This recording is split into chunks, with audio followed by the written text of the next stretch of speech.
YouTube, what's up? Back again for another daily fishing video here on Andrew Upshaw Fishing. Today's video is going to highlight how to get a sponsor and how to retain a sponsor. You know, I've had some sponsors for a really long time. Actually, most of mine I've had for quite a while. I don't like flip-flopping sponsors. You know, this industry is really, really small, so you have to keep the ones that you have happy. And so today's episode is going to really talk about how to get them and how to keep them, which right now is probably one of the hardest things to do, is to keep sponsors. There's so many things going on. You got COVID that happened. A lot of people lost a lot of money. So you really gotta pay attention and gotta really work hard to keep those sponsors. But hey, real quick, if you haven't subbed to this channel yet, hit that subscribe button. Comment below if you could have one sponsor. Like, if you could just pick one sponsor, who would it be? I'd love to hear what it is. I have mine, I can promise you that. So y'all stay tuned and find out how to keep those sponsors and how to get new ones right after this.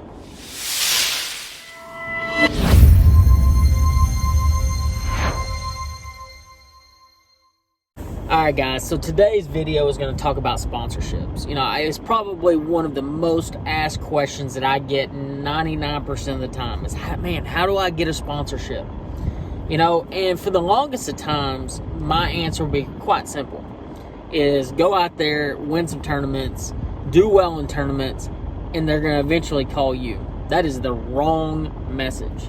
You know, today's age, where we're at with social media, YouTube, you know, you got all kinds of things going on. You have to basically build an empire at this point to get or retain a big sponsorship. And I'm not saying like a 30% off deal. Like, don't get me wrong, like a kayak pro that fishes 1 or 3 tournaments a year, or maybe a club level guy, can literally almost contact just about any company and get a discount on product for the most part. You know, they can say they're a guide and take like 30 or 40 guide trips a year. You know, like, you can get discounts and stuff.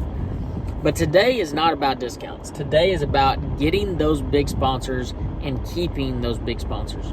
You know, we all have that shortfall. We all have those things where we kind of fall a little short as far as like goals and things. That, you know, there's certain things that I'm supposed to do that I'm obligated to do with sponsors that I still screw up on to this day.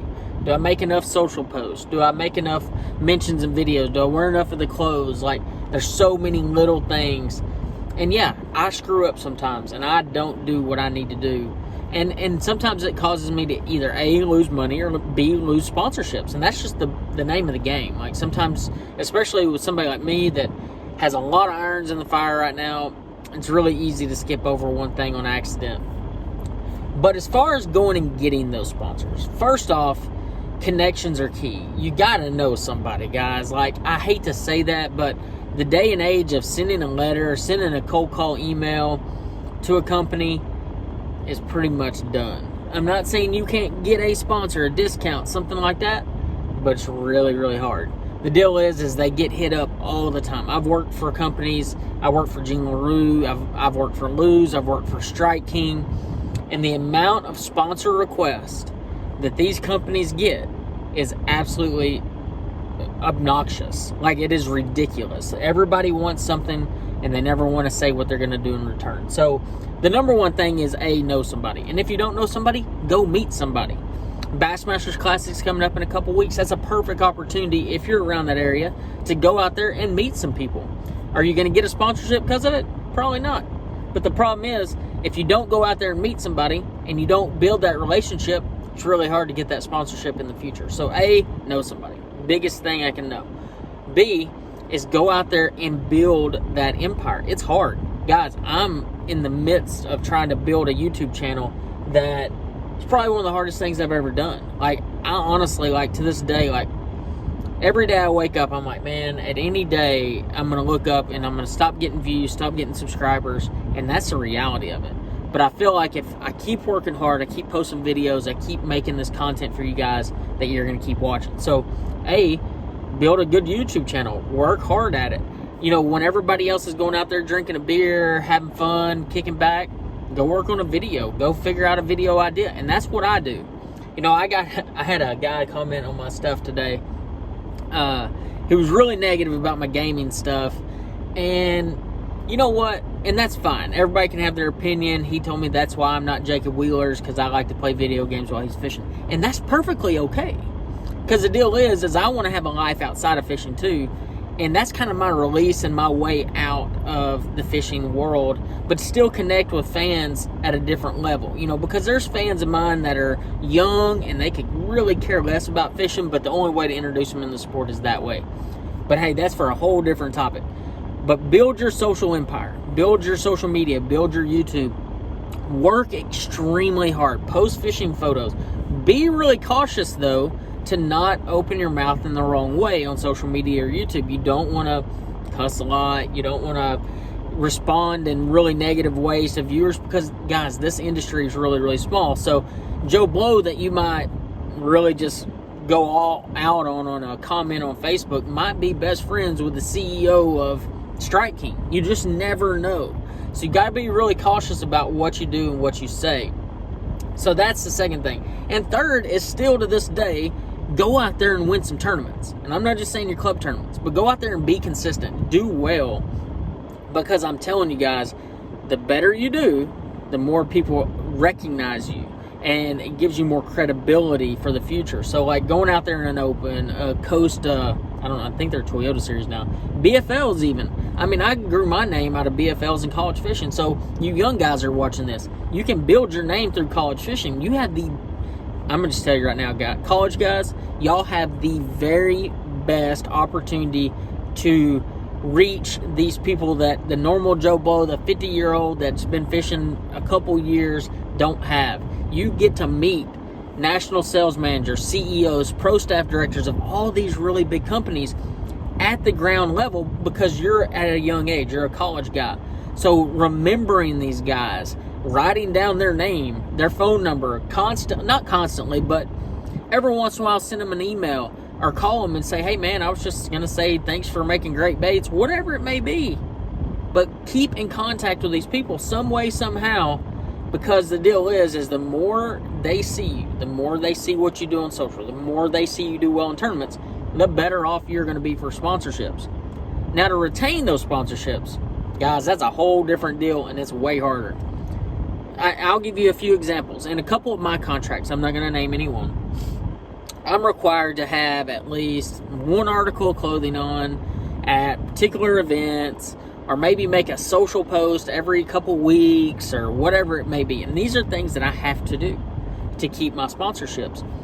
And the thing is I've never been one that just says, okay, that's my minimum due. Okay, my sponsor, let's just say Strike King, for instance, and this isn't in my Strike King contract. Let's just say Strike King says, hey, I need a video a month for 12 months. You can either post it on your stuff, but it has to be Strike King strong, like whatever. Well, instead of one, maybe I do two. Maybe I do three. So, therefore, I'm going above and beyond what their expectations are. That is how you keep sponsorships. You know, most of my sponsors, I would actually say every one of my sponsors, they make products that I truly believe in, and it makes my job like immensely easier. When I was younger in my career, I'm not going to name any companies, but I probably had a few sponsors that I was like, man, I probably might not ever use their stuff, but the money still spends. That's a wrong mentality, and I was wrong then. But at the same time, I needed to make ends meet. So like, yeah, I was going to take this money from said company and use their product, and even if I didn't think it was that good. But then right now, like where I'm at right now, there's a reason I don't have a list of 40 or 50 sponsors. I don't want a list of 40 or 50 sponsors. I want the sponsors I have. I have Garmin. I have LiveScope. I have Power Poles. I have Basscat. I have Yamaha. I have Strike King. I love their baits. I use the crap out of their baits. I use Lose Rods and Reels. You know, these are all sponsors that I've maintained relationships with because I believe in their products. So many times, especially right now, people kind of discredit what is good and what is just good to sell, and I'm just not that kind of guy. So if you want the best advice ever, is to try to align yourself with companies that you already believe in their products, or maybe you're really fond of what they're building or what they're becoming, and that is going to be humongous for you in your career. And maybe that's not where you want to go. Maybe you're not a tournament guy. Maybe you're not looking to get into tournament bass fishing, and that's okay too. But the thing is, if you ever want a sponsor, If you follow those 3 guidelines, build your empire, do well in tournaments, don't be a jackass. That's actually probably one of the biggest things. Don't be a jackass. And work really hard, outwork everybody, you're going to be successful, guys. I promise you, like, if you work hard and you just put your head down and you just you kind of look past all the outside noise. I know I had to when I was a kid. I had so many teachers and friends of mine, I don't know if they were friends, but tell me that what I was doing was kind of dumb. And, like, to this day, I literally do what I love every day. So, I don't know, who's the dummy? I get to do what I love every day. And if that means playing Warzone and Call of Duty, then that's what it means. But hey, guys, thank you for watching this video. Thank you for supporting me. I cannot do what I do without you guys. So I hope y'all understand just how much y'all mean to me and all the support that y'all give me. Guys, if you haven't yet, hit that sub button. Comment below, what is your sponsor? I got to know what your sponsor is. Who would you want to be sponsored by? And I will see y'all on the next video.